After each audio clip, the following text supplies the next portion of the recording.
living it, and we hold nothing back. I'm Ginger Stocky with Jay Williams and Aaron Cluley, three friends who are all in very different stages of life and know the importance of having honest, loving women around you. When we need a little extra help, we call up Miss Joyce and we ask her, because sometimes you just need to talk about life with your girlfriends. So consider yourself one of us and let's talk it out. Hi, everyone. Hello.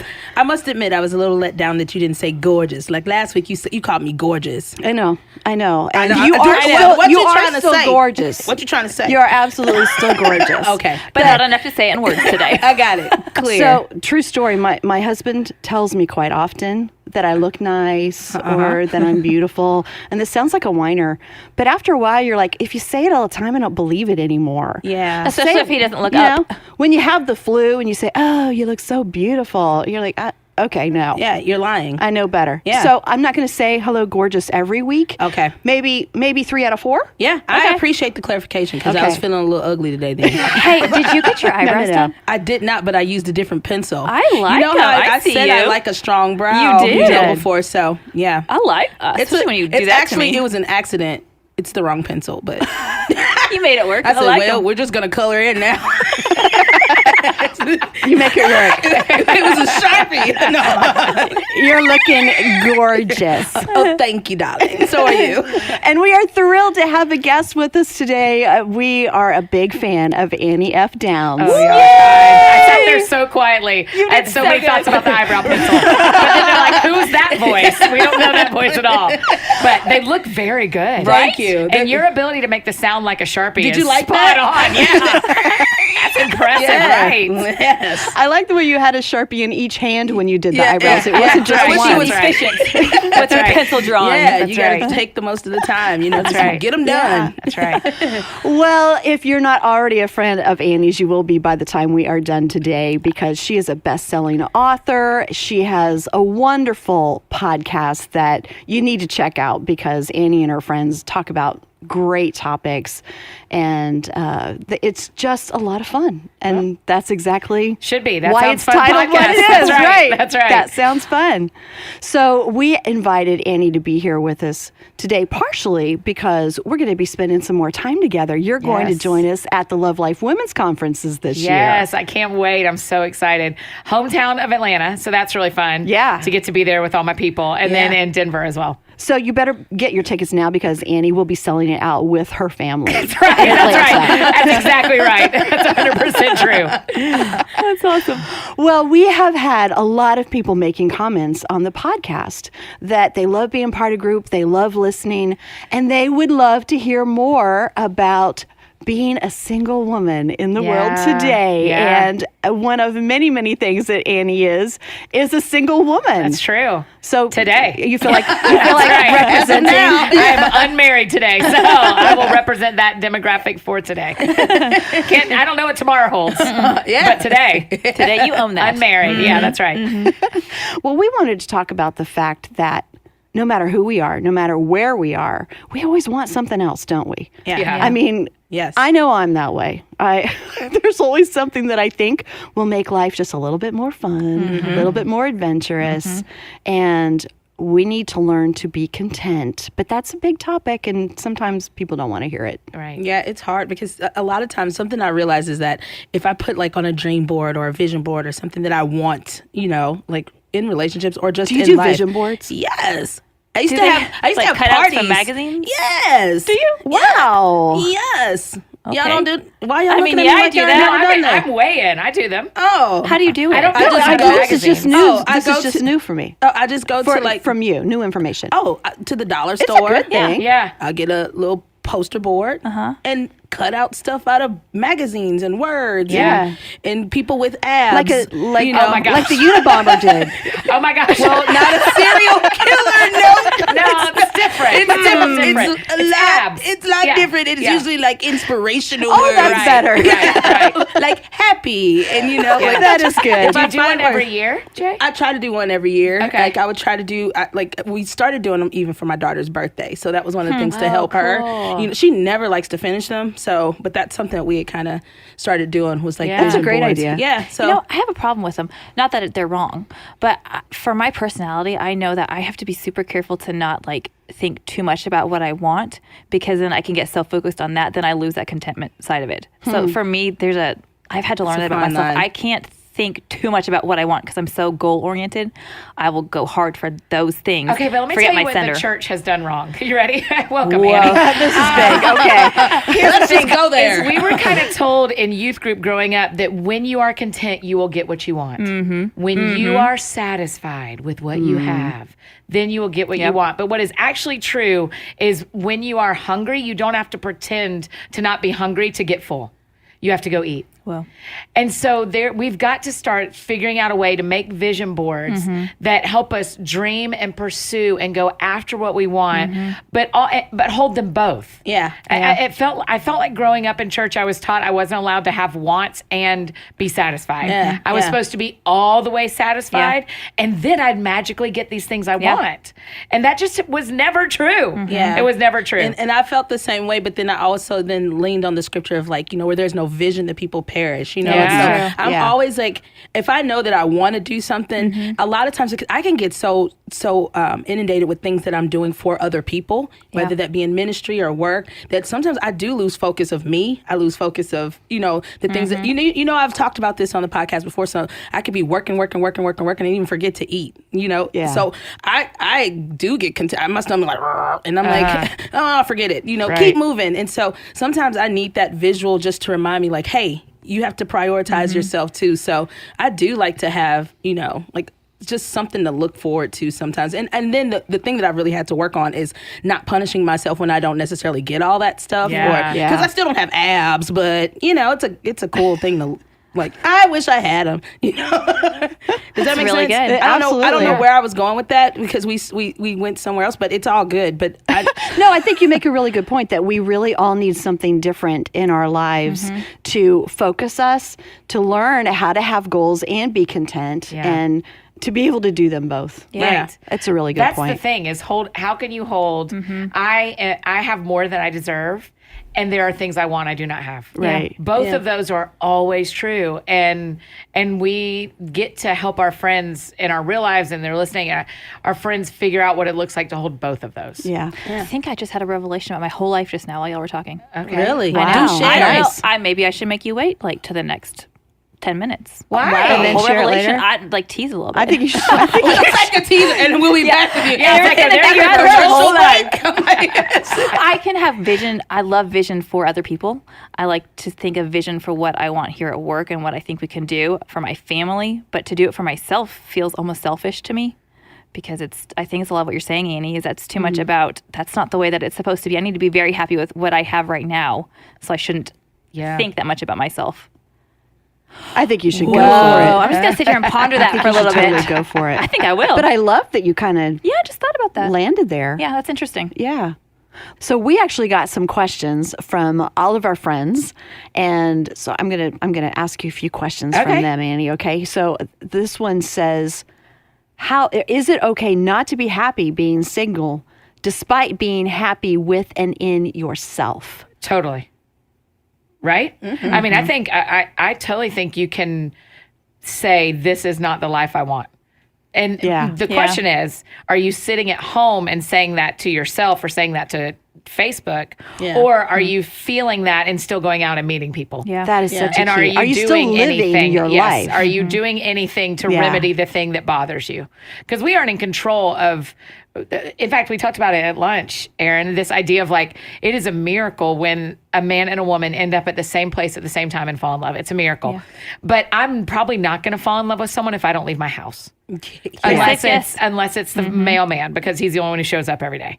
Right? So yes, I think you can be not satisfied with your situation. But then my follow-up question is always, so what are you going to do? Yeah. Right. What's your next move? You don't have to like be on dating apps unless you want to be. And I think they're great, and you don't have to go out every single night, but are you anywhere where you're meeting people that might either be able to set you up or might be someone you can meet yourself? So that is not the definition of discontent. I don't think so. Wanting something else is Yeah. exactly what we Wanting were and talking discontent about. are two very different things. Right. And wouldn't you say, I could say this for myself, so you say if it's true of you, but when you are wanting other things that you don't have yet, doesn't that push you closer to Jesus? Because Yeah. you're doing your best to do what you can do. The rest is up to him. That's right. So if you're doing your best, that pushes you to him to say, okay, I trust you to do the rest. I'll do my part, but now Yeah. it's you. Yeah. So I feel like some of that is God working in us and using that. Yeah. It's that balance of like trusting that God knows what we don't know. Yeah. And he protects us from relationships in work and in personal life that are not right for us, but also not expecting God to have someone delivered to your front door. Like it's a teamwork, right? It's teamwork. It's God doing what only God can do. Yeah. But then Annie has to be involved too. Right. If I want to see a change. Well, it's also a mistake for us to assume that everyone is in that same situation, that every woman who is not married Wants to be. married. Totally. Exactly. That's an expectation of all women that's not accurate either. That's right. And if we delight ourselves in the Lord, he will give us the desires of our heart. Yeah. And I don't think that means we get every little thing we want. I think that means when our focus is on him, he changes our heart to want those things that fit into his plan for our that's life. right. To match That's his desires. And so it can be a long process. Sometimes we don't always get all those things Yeah. in our timing either. What I can know is God's promise for me is Psalm 37:4, that he will give me the desires of my heart. He has not promised me a husband and children. Those are desires of mine. But that's not the promise. Right. The promise is he'll give me what my heart will desire. And so I have to check in and listen to and be like, well, actually, what am I desiring? Yeah. I'm desiring to do what God has for my life. Oh, that may be good. different. Yeah. You know, I think sometimes we accidentally call things promises from God that aren't actually promises from God. And we like to makes say us that feel here. better. Yeah, because we go does. like, Yeah. oh yeah, he promised me A, B, and C. And it's like, Yeah, it wasn't that specific. that's not what the scripture says. Sorry. And Let's go back to the Bible. You know what? I was thinking about, I have several friends who are either single or divorced, and that just brings up, and so a couple of them are super, super Christians that are, like what you said about, Really good ones, like yeah. just Jesus, I'm just focused on Jesus. And, Yeah. and like, but you boring. Like, you're not doing anything with your life. And so what I Right. hear you saying is, trusting God in the process, being content where Yeah. you are, but still living Yes. life. And then another thing you said about the apps, and Yeah. also adjusting to time, Yes. adjusting to That's the so good, time, Jay. because a lot of people that are out there that are single are just like, oh no, I'm not using no apps, or I'm not getting on no, online or anything, but adjusting to the times. If you're not out there and doing things, there might be other ways that you can meet people. So I love the fact that you brought that up. Like, if that's not your thing, Yep. don't do it, but don't knock it if you don't. But here's the other thing about apps, ladies. Let me give you a Tell us about it. Please Annie. tell us, 'cause I don't know nothing about them. Here is the thing. When you are at church, let's use church as an example. You're at church and you meet a man that is in your age bracket, that is someone you'd be attracted to, and y'all hang out in a group. You don't totally know the intentions unless he says, or one of you says, hey, let's go on a date. Let's do. But on the apps, everybody knows why you're there. Yeah. You're there because you want to meet someone. Yeah. Now, some of them are better than others, but you can know the intention from the get-go. Sure, you're going to end up being friends, but the reason you're there and the reason I'm there is we're looking for a relationship. Does it take some pressure off? Yeah, as long it as just you're makes on it- the it makes right it app. real Right. You intentional. don't want to get on the wrong app because then you know what they want to. That's right. That's it. It's some bad apps out there. That's right. There's different ones Be that careful are better with than your others. app. Yeah. Today's takeaway from Ginger. That's right. Thank you, Ginger. But yeah, I mean, it's exactly what you said, Aaron, Yeah. of like, it takes off a little bit of the pressure because you aren't doing that. What are we doing here? Yeah. Like, I think, what does this mean? You aren't like reading the tea leaves of the Yeah. dating relationship. You're like, oh no, I met him on an app where we are looking for a partner. Yeah. Yeah. And so it just makes, I'm 2 thumbs up for Christians using dating apps. So, how are you staying content in this season, and what do you focus on in this season of singleness? Yeah, for starters, it's a season. And so there are things I can do right now that I will not be able to do when I'm married with kids. And so part of it is listing. I mean, I actually keep a list of things I get to do right now that I will not get to do when I'm married with kids. There are things that I will lose. If you, not you, I won't speak about any of you guys. I probably have often thought when I get married, then I get everything. I never think about what you lose. And as I have grown in myself and in my faith, it has felt like the Lord's been like, hey, remember, once you're married, travel changes. hey, once you're married, how you spend your money changes. Once you're married, even your relationship with God shifts. Because I remember so clearly one time, y'all, I was seeing somebody and I was getting ready in the morning and in my house, and he was not there. And I was blow drying my hair, and I felt the Lord say, if this is the right guy, you and I change forever. Wow. And it stopped me in my tracks. Yeah. And I thought, what do I want to say to God today when it is just me and him? Now, spoiler alert, I didn't marry that guy, but it has given me this perspective. Contentment is a weird word for me too, probably because of some of the teenage grown up in the 90s and 2000s that the three of us have talked about. So contentment's a weird word for me, but what is very true is I am eyes wide open to the gifts of this season of my life that I will trade for different gifts when I'm married with kids. Trade's a great word. Yeah. So I lose things and I gain things. And I am so thankful for what I have right now that is unique to this season of my life. I don't know if you knew this. These two ladies know that I'm a listener of your podcast. Thank you, Erin. So anyways, I've heard you talk about how in the season of life that you're in, so you are very intentional with the friendships that you have, and you're a part of other families' lives. Oh my gosh, yes. And you have all these other kids that you are. Yes, I call them my mini BFFs. Right? All my What do friends' they call kids. you? They call me Crazy Annie. I just love it. And that's so funny. Like, not That's the best Annie, name ever. it's Crazy Annie. It is so fun. You are taking advantage of this season, and that not only is that probably edifying to you, but also to those families. Yeah. To get to have. Yeah. Our other friend Megan, we've talked about before too. Before she moved away, she's still single, and so we.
She became part of our family, and my kids adore her. And not only did she tell me that was good for her soul, but I needed her so badly during that season. Yeah. And so just how God uses those different seasons as we're all going through life, just trying to figure it out one day at a time. I think that's such a beautiful picture of how God does that. Can I tell a 2-minute story real quick? Absolutely. Okay. Yeah. I have this family that every Christmas, it's a husband and wife and 3 kids. Every Christmas, the 3 daughters and I watch a Christmas movie their last day of school, like that night. And we've done it 8 years now. And we wear footy pajamas and we eat dinner and we watch a Christmas movie. And 2 years ago, the middle daughter, we finished watching the movie. We're all piled on the couch. We take the same picture every year. You know how it goes. And the middle daughter's relaxed. And she's like, I hope you never get married. And I was like, get behind me, Satan. I was like, what are you saying? I kind of paused, and the mom's mortified. And I'm like, and Sadie lets me tell the story. I'm like, Sadie, why would you say that? And she said, I think when you get married, you won't come over as much anymore. And it gave me this moment of going oh yeah, I get to be in kids' lives. I'm going to cry saying this, y'all. I get to be in I didn't know when my best friends had kids that they were giving me new best friends. Yeah. I had no idea.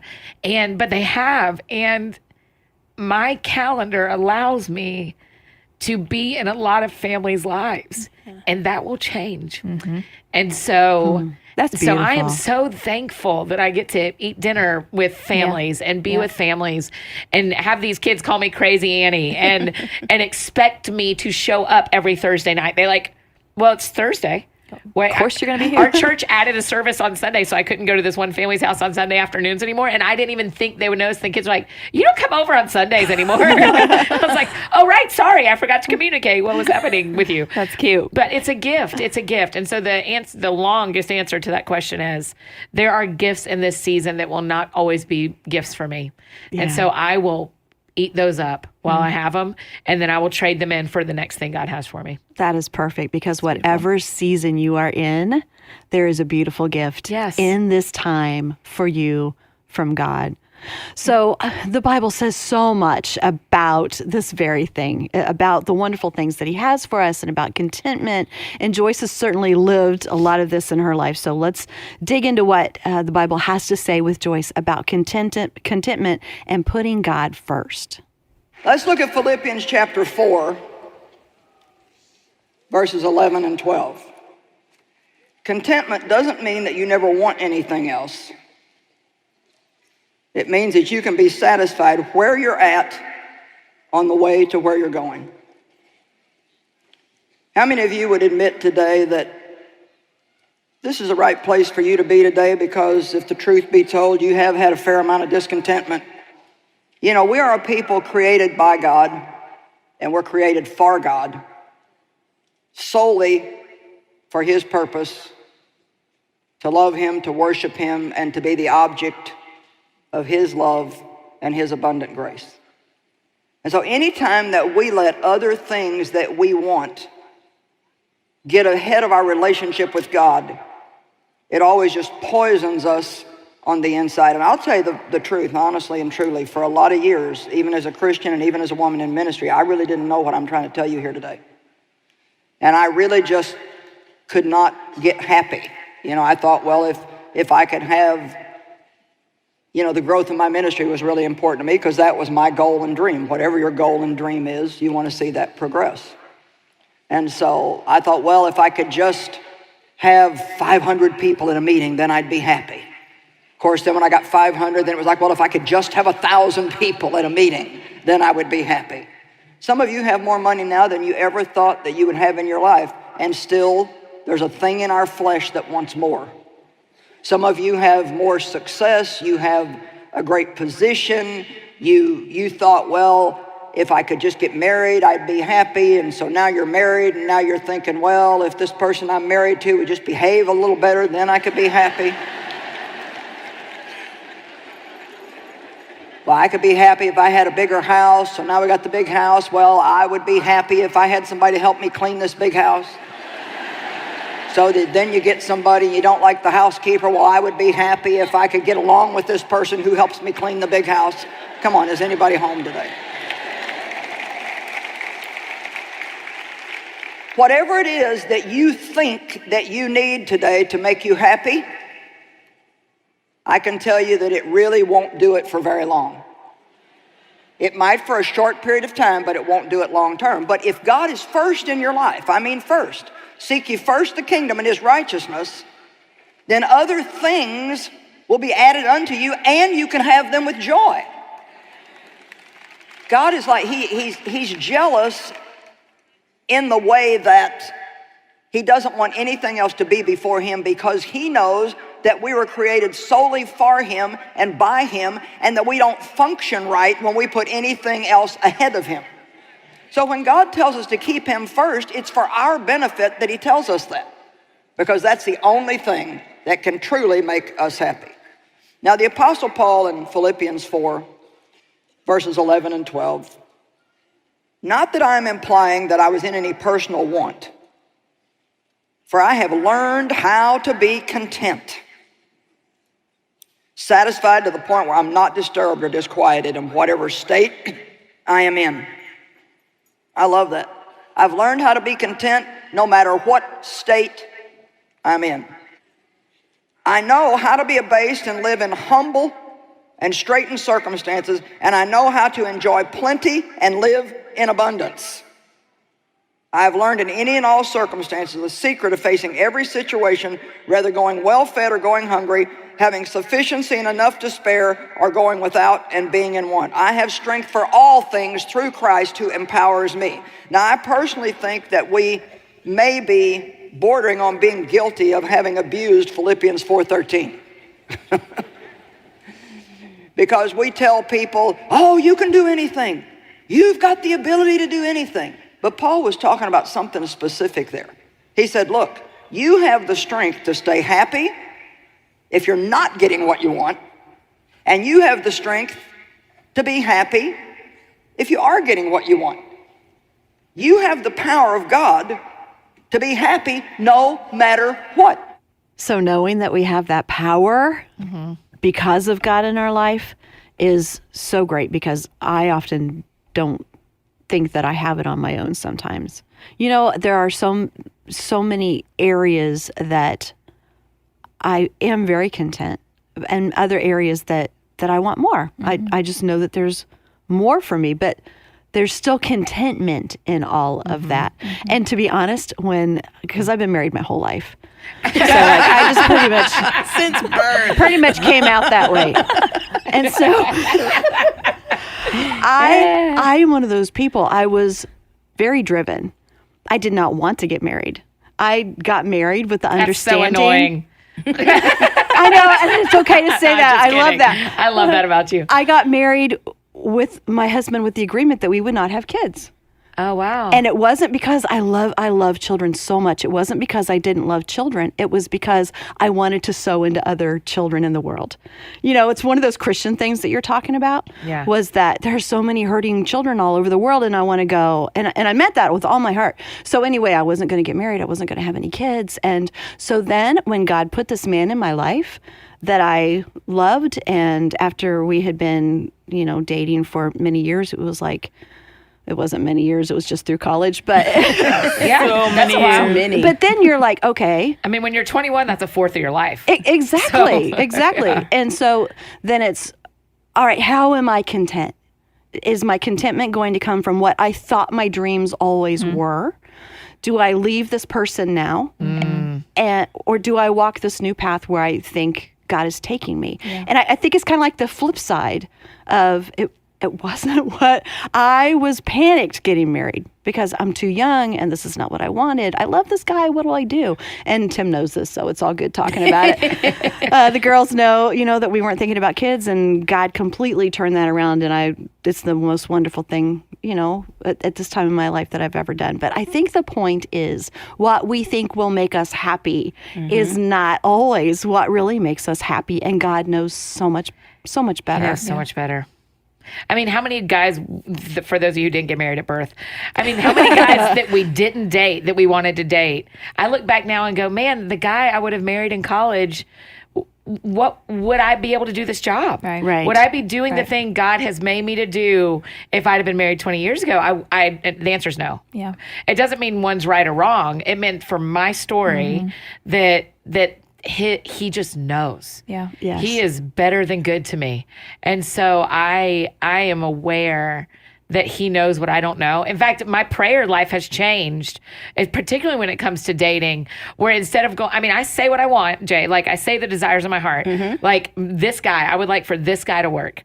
But also, if there are two gardens here, and one of them is that this is the right guy, and one of them is that he isn't, I'm going to pray that you'll grow the right one. Grow the right garden and let me see fruit in the right garden, because I know you know what I don't know. Yeah. So I'll tell you my desires, but I'm going to pray both gardens and let you grow the one Right. and show me the fruit from the one and then I go like, well, this was easy. Yeah. That Because guy wasn't right. Because Where we want to be is where God puts us. Yes. And that's so mature, but that's really not the culture that we live in. Like, most people don't do that. Most people I've been think, single a long time, sister. I've had a lot of practice. So I'm saying like Yeah. a lot of people today. I counsel so many girls and help them so much, like with, this guy, he's really not a Christian. He doesn't really go to church and he doesn't do this, but I believe he's gonna start coming to church with me and Girl, he's I've gonna done start, it. he's gonna start getting better. And it's like, well, what do you, you can't make him into what you want. And that's something that was a false perception I had at marriage at birth. I felt I was 20 as well. And so I was like, I thought that he could develop into what I wanted. Yes. Yes. No. Yeah. Date the guy that you think he can become. Yeah, Nope. that's word of wisdom. It's not fair to them. Yeah. It's not fair to even you. That's right. You know, and so the red flags that you see when you first see it, or you know, when you're dating, take those as a heed. You know, like heed the warnings to say like, okay, well maybe that's not the good fruit. You know, that's not good fruit for me. You know, but don't be one of those people that are like so big on just wanting something. You just want to be married that you'll settle and not take the time to pray and ask God exactly what you said, Annie, For the about right garden. for the right garden, the right fruit. Settling is such a funny thing too, right? Because let's go back to our teenage growing ups of don't settle for the wrong guy, don't settle for the wrong guy. I think where we have to handle that really carefully is what really matters. Well, his faith really matters. Because who do you want to be parenting children with if you're going to have children? So his faith really matters. To me, there's other things that matter. His job matters. There is one. You know, like it matters that he has a job. But then you meet someone who is a different, comes from a different background as you, or a different race, or has grown up differently than you, or for me is a Florida Gator. I can't. That feels like settling. line is drawn. Right? And then you also need that community in your life going like, hey, it's not settling if he's different than you thought you were Yeah. Right. expecting. Yeah. Settling is, we need to use that word on the things that cannot change. Yeah. For faith people, a faith spouse. I had a non-Christian friend, Jay. I had a non-Christian friend, a guy say to me, please marry a Christian. And I was like, yeah, planning on it. Like, that's my plan. And he had been a non-Christian who married a Christian, and they had divorced. And he said, it wasn't that we didn't love each other. It's that we always used a different map of how we wanted our lives to go. That's huge. And that was huge to me. So there are things that would be settling. Yeah. But man, be open that he may have a different job than you think he's going to have. He may be a different age that you think he's going to be. He may be from a different background. There can be differences that are not settling. Yeah. And we Yeah. need to give ourselves permission to like, oh, it isn't settling if my friend picks someone from a different church. Yeah. Or a Florida Gator, as my problem would be. Yeah. As a Georgia Bulldog, that's hard for me. And set realistic standards too. Yeah. I have some guy Yes. friends too that aren't even cute and want Beyonce looking girls. Listen, let's me lean forward Andy into leaned my in on that one. microphone. I need you to be Denzel then, because you're not Listen, Michael B. Jordan or I know. somebody. I'm like, you can be picky if you want to be alone. right, But looking how like about- Shrek, but you want Thank Beyonce. you. My Thank bad. you. Thank you. I mean, can I get a witness? That is the truth. Well, I think we've got time for one more question Okay. from our friends who are listening. So this question is, why do you think people view singleness as being behind in life? Because I think it was historically. I think there was Culturally, that that's was. true. And also, 100 years ago, women couldn't financially, economically exist in a healthy, God-fearing way. But shouldn't we without have a all spouse? moved past that by now? You would think so, but we love watching The Marvelous Miss Maisel on Amazon, and we love watching The Crown and all these shows from the 50s that show a simpler time that makes it feel like marriage is the option when you're 18, the only option. And if once you're out of your parents' house, then you better be married. Yeah. So it does feel like, and I would say that the church does a little, historically, I feel like we're way better than we have been. But I think the church historically kind of gives the feeling of, hey, when you're 17 and you're in high school, we need to talk to you about getting married because that's going to be the next thing you do. And then you go like, oh gosh, it's not the next thing. Oh gosh, I went to college and oh gosh, I didn't meet him. And oh gosh, and 30 and and so I think culturally in faith and just in the world, historically it has been to be a person over 25 unmarried was delayed. It's different now, Yeah, I think. very. But you think. still get that vibe from people sometimes. Probably not at this point, not as much. Genuinely, it's almost like a hourglass shape. When you're in your 20s, it feels like, oh yeah, you're fine. Listen, you're fine. Live your life. Go travel. Da, da, da, da. And then you get like 28 and people are like, hey, is everything all right? Do you need something? Are you in counseling? Like you get, so the hourglass comes in from like 28 to 34 when most of your peers are having small children, when people are in those first years of marriage, and there's that feeling of like, you're behind. And then when you get 35, people are like, you know what? You're all right. You're fine. We were worried, but now we aren't. Like, it's like they come back out of the hourglass a little bit has been my experience. I'm not sure if that's everyone's experience.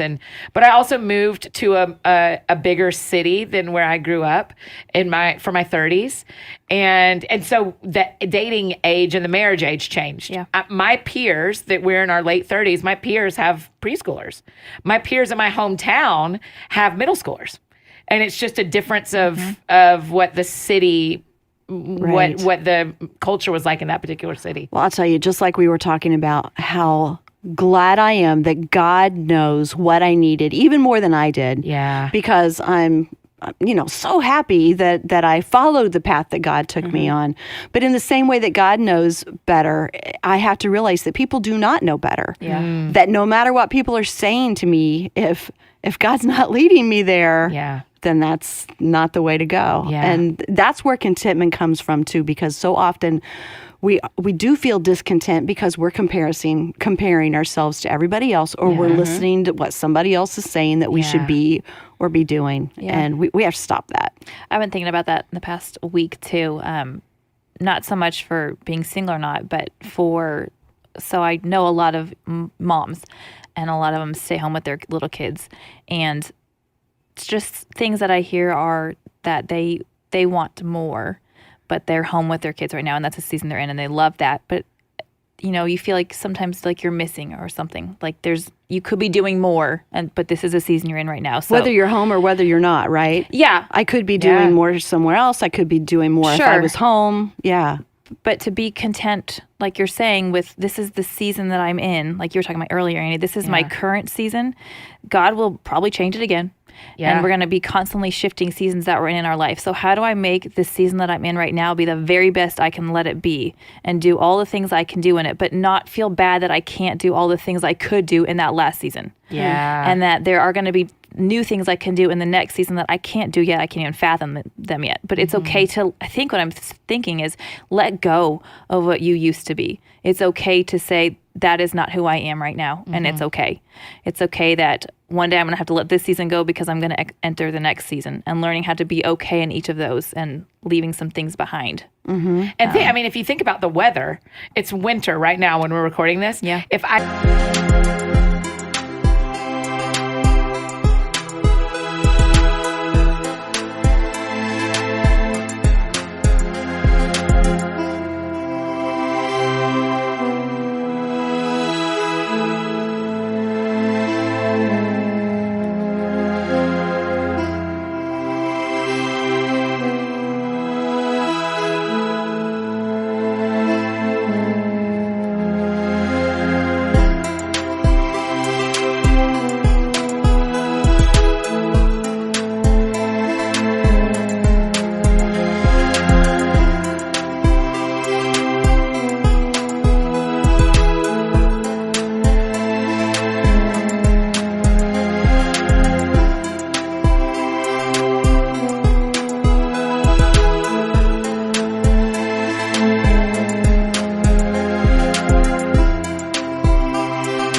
shown up in t-shirt and shorts and just been like, but I love wearing t-shirt and shorts. And you're like, that doesn't match the season. You're so ridiculous. You're ridiculous, Annie. You're freezing. I mean, there just is this, the nature models for us what we can do in relationship and spiritually too, of like, it is right and appropriate for me to wear a coat today.